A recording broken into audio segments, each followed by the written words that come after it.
Hi, I'm Dan from Ozgel, And I'm Tractor from Wounded Heroes. and today we're going to be having a chat with a fellow veteran and operator of Milsim East and the Village.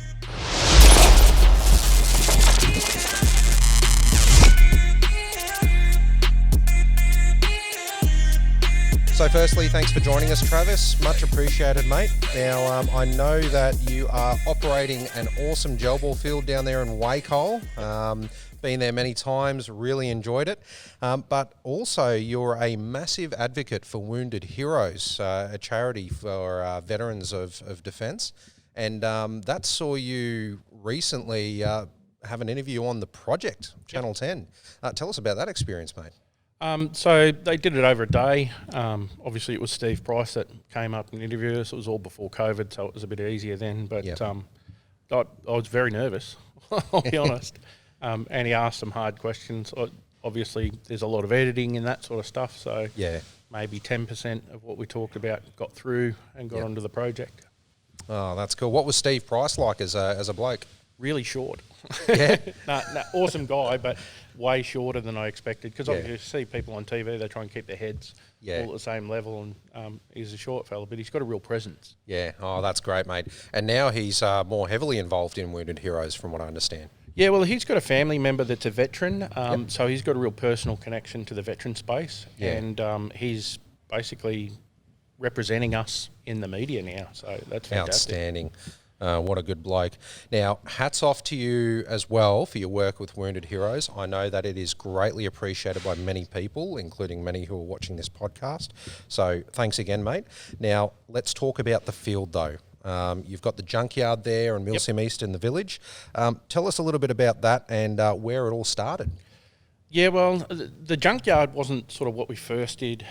If we go back to 2018, Yep. and you can talk about this too because you were one of the first players to play at the field. Yeah.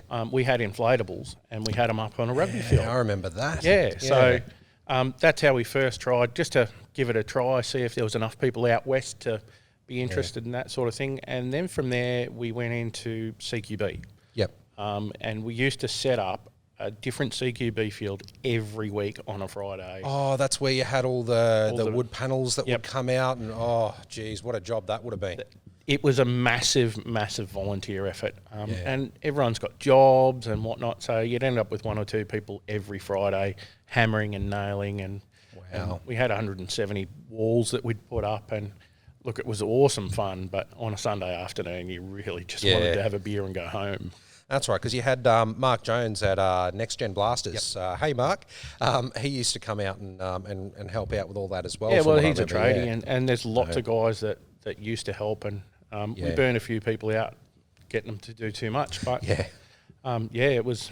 Got to do what you got to do. Yeah. And worth it in the end because from what I remember, a lot of the slop operators used to go down and play at that field. Yeah. Absolutely loved it. So, yeah. Any chances of seeing anything like that pop up again in the future? Or? Yeah, we'll certainly do it. What I'm trying to find is an affordable way, because obviously we're charity based, so Yeah. we've got to be smart about how we spend money. Do an inflatable wall system that velcros together. Oh, nice. And then we can go other places and do it. We can go to a Yeah. caravan show, or Easier to if there- change the... Yep. And if Yeah, there's a the school layout. or whatever, we can go there. Yeah. But cool. yeah, there's a lot of money in that sort of stuff. So Yeah. we're slowly getting there. That's it. Especially when you get like the good quality stuff in the blow-ups, it starts... Yeah. Yeah. And anyone from paintball knows how expensive that stuff is. Exactly, yeah. What do they call them? The SUP? There's SUP air ups people, and a yeah. few others, yeah. All right, Travis, let's talk about what Wounded Heroes does. We had a bit of a chat before this, and Yep. some of the help that you're giving veterans out there, amazing. Look, Wounded Hero specialises in immediate crisis support. So we've got somebody 24 hours a day. Miranda will answer the phone any time of day on the 1-800 number, and she can have food on your table in 2 hours. Wow. She can have food in your cupboard in 12 hours. She can have you in a room that night, and all we need to start that process is your service number. So there's no lengthy process where you have to fill out forms and apply and prove who you are. We'll give you if you can give us your service number, we'll give you the benefit of the doubt and get something on your table right away. Outstanding. Yep. Yeah, that makes a real tangible difference. So, guys, if you just stick with this podcast until the end, we're going to have all the links up and all the details for you. You just have to listen to us chat for a little bit longer. But yeah, look, you've also held one of the largest MilSim events in gel ball at Susan River. Yep. Tell us about how that experience was for the players there. I mean, a lot of the footage I saw looked really, really good. Well, anyone that's been in the military knows the words, if you ain't raining, you ain't training. And we've got this thing where whenever I run a MilSim, and I've run a couple, it always bloody rains. So we try and go somewhere where it's in drought, obviously. Yeah. But, it was a massive undertaking. We had 25 staff on the ground on top of the 100-odd players that we had. And trying to be politically correct, we learned a lot of lessons about how to run a MilSim. No, fair enough. We didn't get everything right. That's And for it's sure. a lot of hard yakka as well, from what I understand, because, especially for players getting into MilSim that haven't necessarily served in the military before, I think you get that appreciation for all the extra stuff that goes along with living in the field for an extended period. It actually got me. I do an audio podcast about GelSoft MilSim specifically because of that, because there are people that go, well, I think MilSim is this, I think MilSoft is that, and there's a lot of confusion about and there's guys that have done cadets, maybe they understand what living in the field is. Other people think, all right, well, we're going to have this big battle and then we're going to go and sit around the fire and sing Kumbaya. And there's room for all of that in MilSim and MilSoft. It's just I wanted this little area of it, and I wanted to communicate what exactly that was to people. Yeah, that's good. It's a great way for people to experience that. So if you do kick up another MilSim event, then I'm sure there's plenty of people out there that would be keen. Yep. But you see, I personally remember from even recruit training in the military. I remember how excited I was to go outfield, and I was thinking, yes, we're finally going to go do it. And then after night one, I was like, I hate this. I never want to do this again. And unfortunately, stuck in it for 4 to 6 years. Yeah, You know what I'm talking about. All right. Oh, some people are field soldiers, some are barrack soldiers. Yeah, that's it. That's exactly right. Yeah. And I'm not going to comment on what type I was there. All right. Now, let's talk about Travis. What does a normal day look like for you?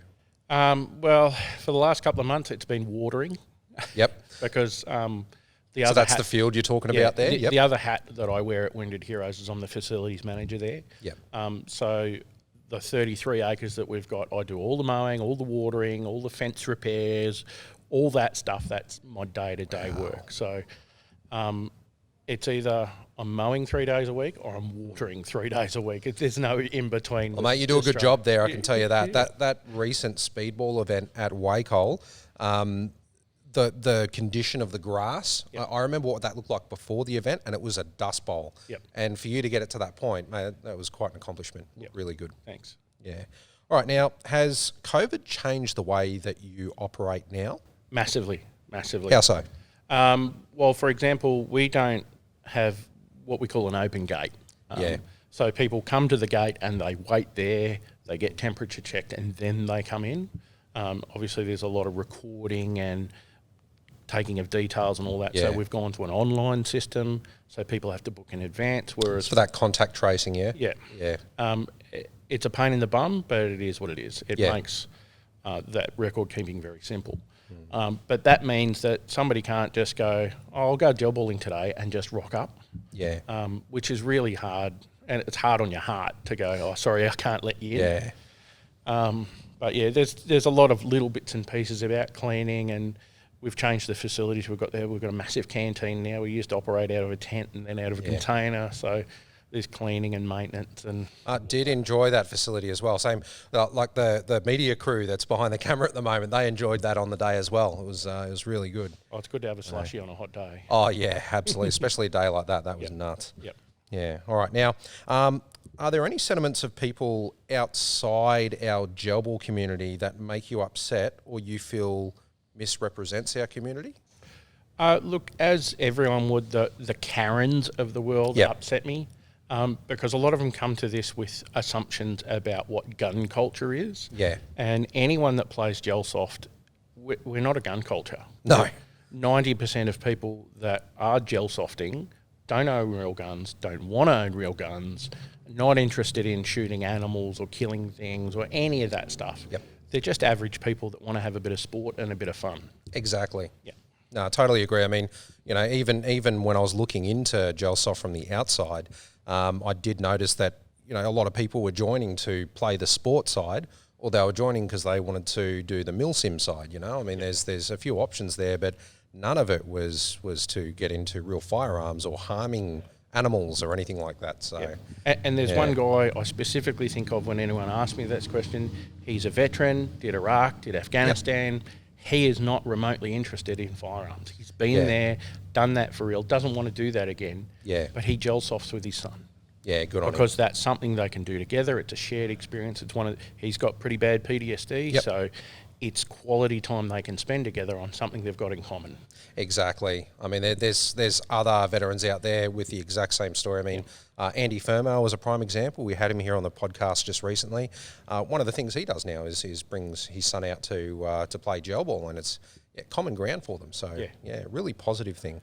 No, that's really cool. Now, Travis, surprise us with something that people don't know about you. So it could be a hobby, an interest, an opinion, whatever you want. I am a massive, massive sci-fi nerd. Oh, good man. Okay, but more importantly, what kind of sci-fi? I'm a Gate guy, not a Wars guy. So Stargate, not Star Wars. Okay, normally that's a Star Trek issue there, but not even a Trekkie. No. Okay, so you've gone, in a completely new direction. Yep. I can respect that. Stargate, they've released a number of good seasons and series. And there's rumours it's coming back. Oh, there you go. Something to be excited about. There you go. Travis Goldie, Stargate fan. Yep. All right. Now, what are one of your favourite memories on the gel ball field? I would have to say there was one occasion when Millsy McKenzie was refereeing, and Millsy is massive for rubber knives and doing a little stuff with that on the field. And it inspired about an 8-year-old kid, because we'd have no lower age limit. As long as the parents here, you can be as young as you want. Yeah. He killed 12 people with a rubber knife without getting shot. That's nuts. That's nuts. Wow, good on him. 8 years old as well. 8 years old. And Oh, massive that is knife kill fantastic. streak. It was awesome. Jeez. That's really cool. All right. Well, look, going to wrap this up now, Travis. Really, really appreciate your time today. You've been inspirational in the veteran community and also in the gel ball community. I know that you have genuinely helped out a number of people, and that's one of the things I really like about you. You don't discriminate, so always really good. Now, more importantly, though, how can people find you or help you and Wounded Heroes? Jump on woundedheroes.org.au, and obviously that heroes is the spelling with the extra E in it, so check that out. There's donate links, there's all that stuff there. We've got a campaign that's called 8 for a Mate. So for $8 a month, it's the same price as a couple of cups of coffee. We can get a consistent income stream. People jump in and out of that as their finances afford. But that's probably 30% of what we need to run the charity comes from that 8 for a Mate. So if anyone really wants to help, that's the best way to do it for us. So 8 for a Mate, they go to that website you said before and donate $8 per month. And they can set it up as an auto thing that just happens every month, and they can get off anytime they want to get off it. There you go, guys. Something to check out there where you're going to give some genuine help to veterans. All right, well, Travis, once again, thank you very much. And guys, I'm Dan, I'm from Ozgel, and as always, you can find us at www.ozgel.com.au, also on Facebook and YouTube under Ozgel, and on Instagram at Ozgel Ammo, and we're also on TikTok. All right, cheers. Thanks, guys. Bye.